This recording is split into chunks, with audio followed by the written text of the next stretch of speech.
इसका गलत इस्तेमाल ये होता है कि लड़का आते ही नहीं क्लास में, रिकॉर्ड वीडियो देख लेंगे। लेकिन अब क्या करें, हम लोगों को तो अपना काम करना ही करना है। एक डिवाइड रेशियो ये डी लेस देन 20 रहेगा फिक्स सिलेंडर के केस में।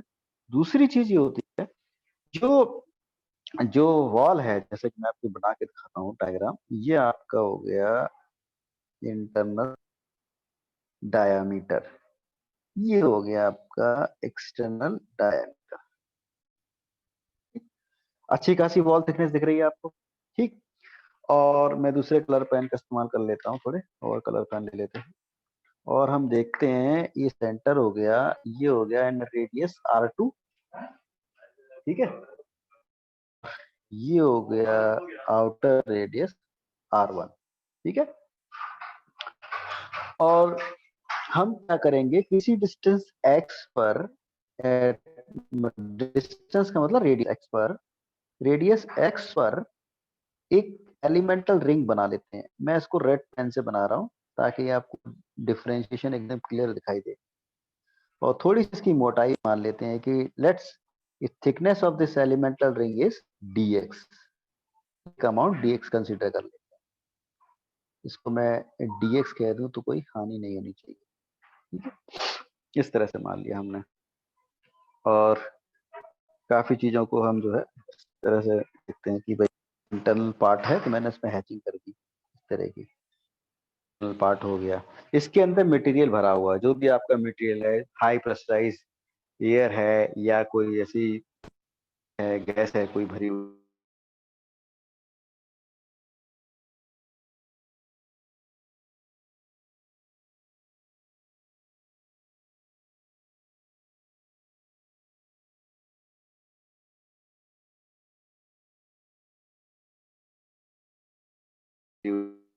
Hello hello. हाँ विशाल, सर की आवाज चली गई। वीडियो भी तो रुक गई है।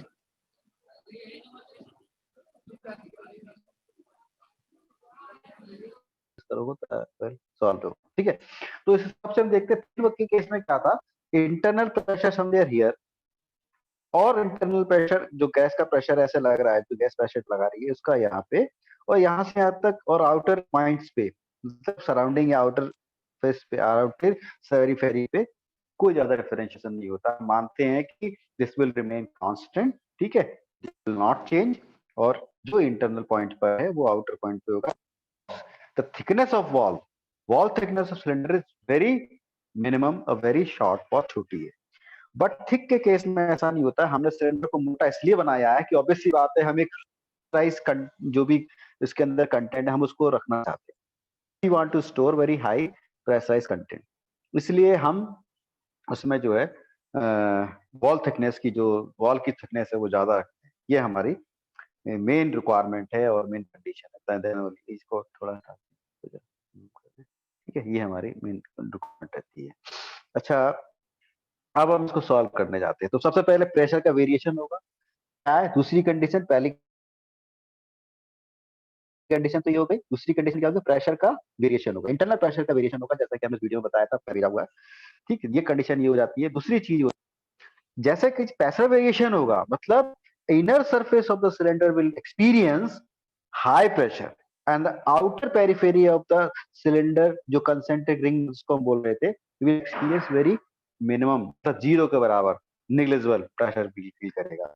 यहाँ तक गैस का प्रेशर आते आते क्या हो जाएगा, खत्म हो जाएगा। सबसे ज्यादा जो अंदर भरी हुई गैस जो है, जो अंदर भरी हुई गैस है, मैं इसको ब्लैक से ऐसे डॉट से दिखा देता हूँ आपको। जो भरी हुई गैस है वो सबसे ज्यादा प्रेशर किस पे एग्जर्ट करती है, इनर वॉल पे। सबसे ज्यादा ये वाली वॉल एक्सपीरियंस, जैसे जैसे हम बाहर की तरफ रेडियली आउटवर्ड जाएंगे, रेडियली आउटवर्ड जाएंगे, बाहर की तरफ जाएंगे ऐसे ऐसे, तो और जो रिंग है वो थोड़ा कम करेंगी, इससे बाहर वाली और कम करेंगी। और सबसे बाहर वाली जो रिंग होगी, सबसे बाहर वाली जो पेरीफेरी होगी, वो सबसे कम एक्सपीरियंस करेगी उस प्रेशर फोर्स को। लाइकवाइज जो हुप स्ट्रेस है, hoop stress provided at this point, या इस पहले सर्किल के ऊपर सबसे ज्यादा होगी, उससे बाहर वाले पे थोड़ी कम, उससे बाहर वाले पे और कम, उससे बाहर वाले पे और कम, और सबसे आउटर वाले पेरीफेरी पे जो है सबसे कम होगी। तो कुल मिला के एक पॉइंट और आ गया, हुप स्ट्रेस, जिसको कि मैं HFH लिखता हूँ, हुप स्ट्रेस वेरिएशन होगा, प्रेशर वेरिएशन होगा। किसी और पेन से लिख, बड़ा कम दिखाई दे रहा है। हाँ, ये प्रेशर वेरिएशन होगा नंबर एक, हुप स्ट्रेस का वेरिएशन होगा। ये आप दो चीजें नोट कर लें, ठीक है। अब हम आगे बढ़ते हैं, इसको कैसे सॉल्व करना होता है। तो मैंने एक ये बता दिया, हमने इनर रेडियस R2 चूज की, आउटर रेडियस R1 चूज की, इसको मैं अलग से दिखा देता हूँ, R1 2, और एट रेडियस X हमने क्या, एक एलिमेंटल रिंग काट ली, और उस रिंग की जो मोटाई है, थिकनेस है, वो dx है। अब हम बस्टिंग फोर्स और रेस्टिंग फोर्स के बारे में बात करेंगे, वो क्या होता है। मैं एलिमेंटल रिंग को अलग से सेपरेट बना के दिखा देता हूँ, ताकि आपको ज्यादा अच्छे समझ में आएगा कि ये हो माजरा क्या है, ठीक है। ये एलिमेंटल रिंग हमने बाहर बना दी, केवल हमने एलिमेंटल रिंग निकाल दी है, बाकी सब चीजें छोड़ी हुई है, ठीक है। ये आपका सेंटर पॉइंट हो गया, ठीक है। ये सेक्शन आपका एक्स एक्स हो गया, ठीक है, कोई इशू नहीं। हमने जैसा कि माना है कि जो वो इसकी जो मोटाई हमने मानी वो dx मान ली है, ठीक है। और यहाँ से प्रेशर लग रहा है भाई, भाई प्रेशर ही तो उसको बांध के रखेगा।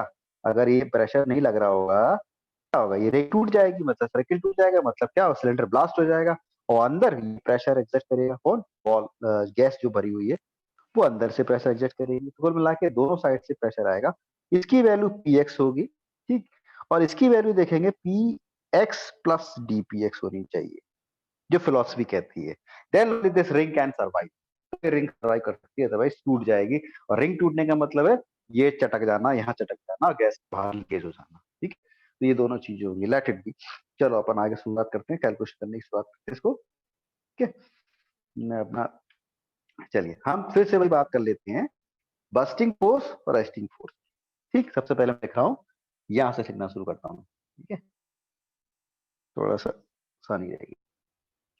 अब मैं फोकस कर रहा हूँ बस्टिंग फोर्स की। बस्टिंग फोर्स क्या होगा, मतलब इसको ब्रेक करने के लिए कौन सा फोर्स रिस्पॉन्सिबल होगा, ठीक। तो अभी आपने देखा कि अंदर से आप लगा रहे हो पीएक्स, मतलब अगर यहाँ से टूटता है, यहाँ से कोई एलिमेंट टूटता है, दिख रहा है ना वीडियो में, यहाँ से टूटता है, तो bursting force will take responsibility of this, ठीक। तो बस्टिंग फोर्स के लिए हम उसको लिखेंगे, ये वाला सेक्शन आप देखेंगे, व्हाट अबाउट दिस पूरी, दिस फुल इज एक्स, इसको मैंने एक्स कह रखा भाई, ये याद रखना, ये बेटा एक्स है, ठीक है। यहाँ पे लगने वाला इस तरह का फोर्स समझने की कोशिश करना, ये सेक्शन ऐसे कटेगा, एक्स का ऊपर वाला ऊपर, एक्स का नीचे नीचे। तो यहाँ से जो प्रेशर, ये पूरा गैस भरा हुआ ऊपर वाले पार्ट में, स्फीयर में, निचले हेमिस्फीयर में जो गैस प्रेशर है, तो हम इस सेक्शन पे इस प्रेशर को काउंट करते हैं, क्योंकि हमें स्मॉलेस्ट एरिया यही होगा, the smallest area is this. तो हमने इसको काउंट किया, it is equal to px is the pressure, जो अंदर px लगने वाले area, sorry 2x into L, diameter के हमने 2x लिखे हैं ना, इधर x है, इधर x है, तो 2x है, ठीक। इसमें से बाहर वाला प्रेशर भी तो एग्जर्ट कर रहा है, बाहर वाला प्रेशर एग्जर्शन हो रहा है, तो उसको भी तो हमें कंसीडर करना पड़ेगा। हम लिखेंगे माइनस का px प्लस dpx, कि बाहर क्या है, px प्लस dpx है, और एरिया, और dx वाला एरिया और बढ़ जाएगा, x में dx और आ जाएगा, तो हम लिखेंगे 2 times of x plus dx into L. देख रहे हैं, first G as it is आ रही है, तो कहीं कोई रटने की आवश्यकता नहीं है, कहीं कोई क्लेमिंग की जरूरत नहीं है, रेक्टिफिकेशन की आवश्यकता नहीं है, ये बड़ा आसान सा है, ठीक। ये हो गया बस्टिंग फोर्स।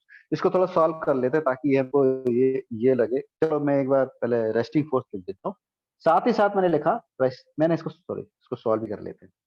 अब इसको थोड़ा सॉल्व करते हैं, तो सॉल्व होने पे मैं मल्टीप्लाई करूंगा, अंदर बाहर करूंगा, तो ये कुल मिला के इस तरह का निकल के आता है, इट इज अबाउट माइनस का px निकल के आएगा, dx निकल के आएगा, माइनस का x dpx, और एक टर्म dpx dx का दोनों होना चाहिए। ये मेरी पुरानी मेमोरी के हिसाब से देख रहे हैं ना, px dot dx, x dot dpx, dpx dot dx, ये ध्यान रखिएगा, ठीक है। उसके बाद इसको बाद में समराइज करते हैं, बड़े वाले जो स्मॉल टर्म में अगर निगलेक्ट कर देते हैं, तो मेरे हिसाब से बचना चाहिए, अगर मैं इस टर्म को भी निगलेक्ट कर दूं, क्योंकि दो स्मॉलर टर्म का मल्टीप्लाई अगर आप 0.2 का 0.2 0.4 में मल्टीप्लाई करेंगे, तो आंसर क्या होगा, 0.08, और स्मॉल हो जाएगा। इस एंगल से हम इस वाले टर्म को निगलेक्ट कर देंगे, तो निगलेक्ट कर देंगे, स्मॉलर टर्म का मल्टीप्लिकेशन ऑलवेज स्मॉलर होता है, इस हिसाब से हम इसको निगलेक्ट कर देंगे। We will have minus p x dot d x minus x dot d p x, जिस सिंपल। ठीक है, ये आपका बस्टिंग फोर्स हो गया। मैं बी सफिक्स एफ लिख देता हूँ, बस्टिंग फोर्स। ठीक है, अब हम रजिस्टरिंग फोर्स की बात करते हैं। अब हम रजिस्टरिंग फोर्स की बात करते हैं। रजिस्टरिंग फोर्स क्या हुआ, तो इसको रजिस्ट करके रखेगा, इसको पकड़ के रखेगा, इसको कैच करके रखेगा। जैसे कि इस पे, यहाँ पे ये लगने वाली मेटेरियल की स्ट्रेंथ कितनी होगी, जो उसको रिंग को टूटने नहीं देगी, यहाँ पर टूटने नहीं देगी। यहाँ पे लगने वाला जो स्ट्रेस होगा, मैं इसको रेड से यूज कर लेता हूँ, तो you will have better understanding. यहाँ पे, यहाँ पे टूटने से बच, ठीक है, यहाँ पे टूटने से बचाएगा, तो वो आपका होगा रेस्ट। ठीक गुरु, चलो मैं इसको लिख देता हूँ नेट नाउ। तो रेस्टिंग फोर्स को हम लिख लेंगे, आपका एफ एक्स ये लग रहा है, मतलब एक्स, भाई एक्स रेडियस पे एफ एक्स ही मान के चलेंगे ना हम तो, क्योंकि हुप इससे वेरी कर रही है। एक्स का मतलब है वेरिएबल, एक्स का मतलब है चाहे पी के साथ एक्स लगा वो भी वेरिएबल है, एफ के साथ एक्स लगा वो भी वेरिएबल है। मतलब एक्स रेडियस पे hoop stress F x, x radius पे पी एक्स, प्रेशर लगने वाला प्रेशर पी एक्स। ठीक है, ये चीज को टर्म को आप ध्यान रखेंगे। वीडियो अटक गया क्या? तो हमारा रेस्टिंग फोर्स निकल के आएगा, it is about F x into, ये एरिया मोटाई कितनी है, डीएक्स है ना, ये डीएक्स, ये डीएक्स, 2 dx हो गया, और जो सिलेंडर की लेंथ है वो एल हो जाएगी। तो ये इस तरह से मान लीजिए, तो we will write number 1, number 2, equation 1 और 2 बराबर कर देंगे। रेस्टिंग फोर्स मतलब bursting force will equal to resting force, ये तो सभी को पता होना चाहिए। सो इस हिसाब से I will write F X dot 2 dx into L equal to minus का P x dot dx minus का x डॉट dpx लिखेंगे। देखा है कैमरे में? कैमरे में आ रहा है ना पूरा? ठीक है, गुड, dpx है ये। देन देन अब हम इसको सॉल्व करते हैं fx के लिए। मेरे को हुप स्ट्रेस में ज्यादा इंटरेस्ट रहेगा। Minus p x D x का पूरे में डिवाइड कर दूं, कोई इश्यू नहीं होना चाहिए, है ना। ये इसको डिवाइड कर देते हैं पूरे में, कोई इश्यू नहीं होना चाहिए। और यहाँ पे एक चीज देखने वाली ये होती है कि टू का सब में मल्टीप्लाई, टू का मल्टीप्लाई हो जाता है, तो टू टू टू कैंसिल हो जाते हैं। एक्चुअली में यहाँ पे सब जगह टू टू और आएगा, टू और टू लाइक दिस, थोड़ा ध्यान दीजिएगा, मैं लिखना भूल गया हूँ। 2 dx आएगा, तो टू टू टू कैंसिल, तो माइनस का पी एक्स माइनस का एक्स और D p x over D x, इस तरह की इक्वेशन बन के आ जाएगी, जिसको विद इन ब्रैकेट में लिखूंगा ज्यादा अच्छा लगेगा, विद इन बॉक्स, सॉरी। ये इक्वेशन बन के आ गई, हमारे काम आने वाली इक्वेशन है। ठीक, यहाँ आ गई। अब इसमें एक कॉन्सेप्ट और लगाया जाता है। कॉन्सेप्ट क्या लगाया जाता है कि ये सिलेंडर है आपका, मैं इसको वायलेट कलर का इस्तेमाल कर रहा हूँ यहाँ पे, चलो मैं यहाँ बनाता हूँ।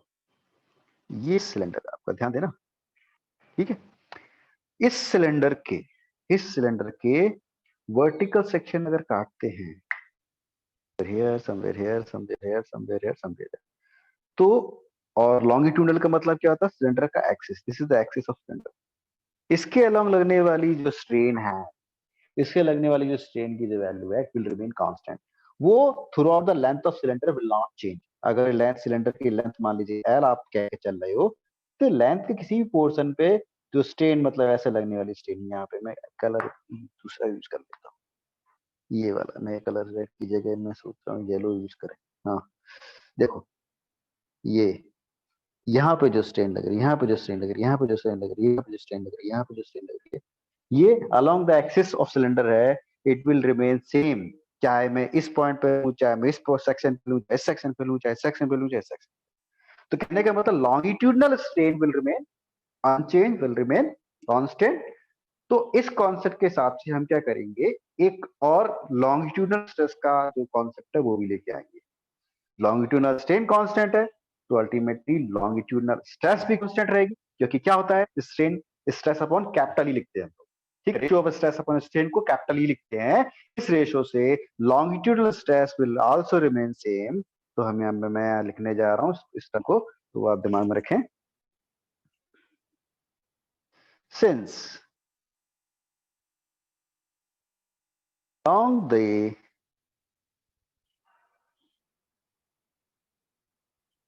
the length of cylinder,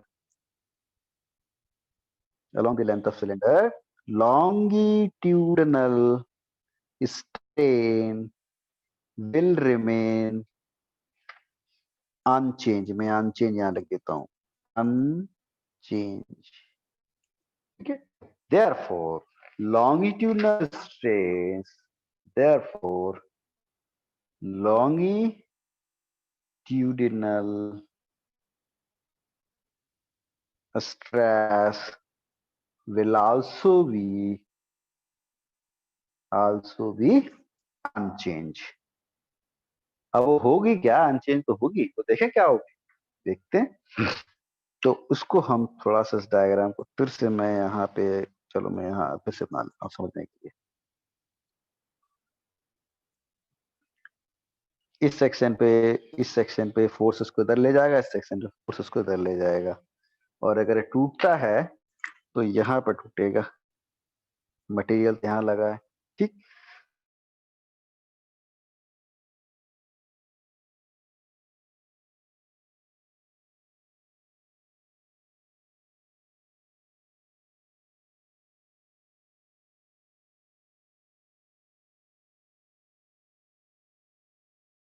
change बेटा जो होगी, it will not change.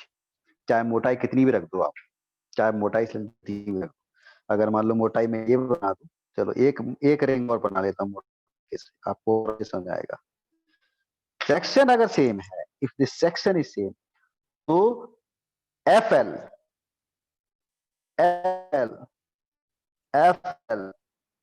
will be constant. पूरी across the thickness, across the wall thickness, longitudinal strain will unchanged. Therefore, longitudinal stress will unchanged. तो unchanged रहेगी, उसमें कोई परिवर्तन नहीं होगा. We can say will be constant. ठीक है. इस हिसाब से अब ये होगी क्या, वो तो देख रहे हैं. तो देखते हैं इसमें क्या होगा. हम बोलेंगे E नॉट टू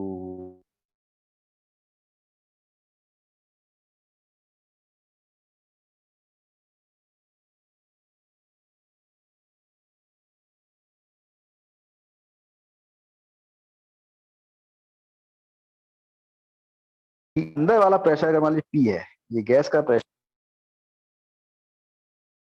ये पी है, और एरिया कितना है, एरिया इस लग रहा है, इसने इस एरिया कंपेयर कर दिया.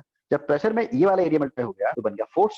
इसमें का फोर्स, ए फोर्स इस वाले सेक्शन पे काम करेगा. ये सेक्शन कैसे निकालेंगे भाई?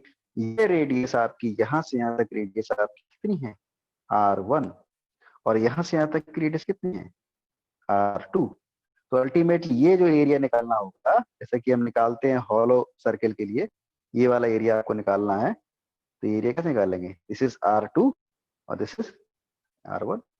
इस हिसाब से आपका ये निकल गया. मैं इसको काट देता हूँ, जरूरत नहीं. तो दिस इज योर स्ट्रेस के टर्म में आ जाएगी. मैंने पी नॉट इसमें लिखा हुआ है कि कोई चीज कांस्टेंट होती है तो हम उसको पी नॉट से बदल करते हैं, या पीसी भी ले सकते हैं.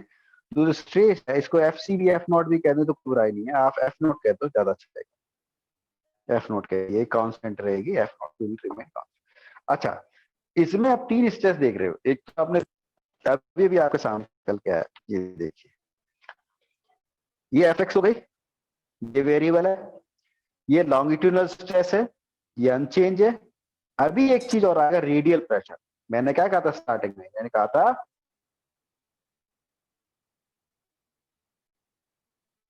चाचा, चाचा कुछ कह रहे हो क्या? चाचा भारती, या वीडियो रिकॉर्डिंग स्टार्ट हो गई. चल अब देखिए, यहाँ पे आ गए, ये एफ नॉट हो गया. एक चीज और बताई थी मैं स्टार्टिंग में, प्रेशर वेरिएशन भी होगा, हूप स्ट्रेस वेरिएशन भी होगा. चेंज नहीं हो रहा क्या? अरे यार, हाँ देखो, मैंने बताया था आपको प्रेशर वेरिएशन होगा और ये hoop stress variation. Hoop stress variation को हमने यहाँ इस इक्वेशन से रिप्रेजेंट कर दिया है. This is hoop stress variation, ये रही. ठीक है, हूप स्ट्रेस वेरिएशन ये रही. ठीक है, ये रही है. और लॉन्गिट्यूडनल स्ट्रेस को हमने कांस्टेंट कह दिया। अब प्रेशर का वेरिएशन देखना है, आपको प्रेशर वेरिएशन कैसे दिखाई देगा, चलिए देखते हैं। तो इसको देखने के लिए हमने क्या, तो 3 पॉइंट आपको डिस्क्राइब कर देता हूँ यहाँ पे, यही चीज जो मैंने बोली आपको मैं डिस्क्राइब कर देता हूँ। तो हमने 3 स्ट्रेस देख ली है। Number 1 stress the radial pressure, radial pressure जिसको कि हम पीएक्स से रिप्रेजेंट कर रहे हैं। नंबर 2 ह्यूब स्ट्रेस, ह्यूब स्ट्रेस जिसको कि हम एफएक्स से रिप्रेजेंट कर रहे हैं। नंबर 3 लॉन्गिट्यूडनल,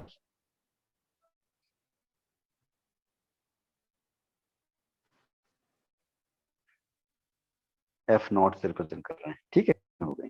जिसमें ये वेरिएबल साथ एक्स लगा है वो वेरिएबल है, जिसके साथ वो लगा है वो नॉट लगा है वो कांस्टेंट। ठीक है, अब इन तीनों से अभी अभी हमने बताया longitudinal strain will remain changing, इसके अलोंग एक्सिस के along the along the axis along the axis of cylinder along the axis of cylinder where the strain, अरे यहाँ छिड़क के इसमें करा लो यार, यही गैलरी में कर दिया करो। ठीक है, along axis of cylinder लगा के, along axis cylinder लगा के जो है इसमें स्ट्रेन, इस तो strain will remain constant since, मैं फिर से लिख रहा हूँ, since longitudinal strain will remain unchanged is constant, मैंने कांस्टेंट वर्ड कर लिया। ठीक है, तो इस हिसाब से मैं अब स्ट्रेन को लिखने जा रहा हूँ, उस स्ट्रेन को मैं लिखने जा रहा हूँ ना, तो क्या मैंने आपको तरीका बताया कैसे लिखते हैं स्ट्रेन को, वो स्ट्रेन लिखेंगे हम, क्योंकि लॉन्गिट्यूडनल से बाहर शब्द स्टार्ट रहा है तो लिखूंगा एफ नॉट अपॉन ई। ठीक है, F not upon E plus का F upon M E, 1 upon Poisson ratio है, माइनस का पी एक्स अपॉन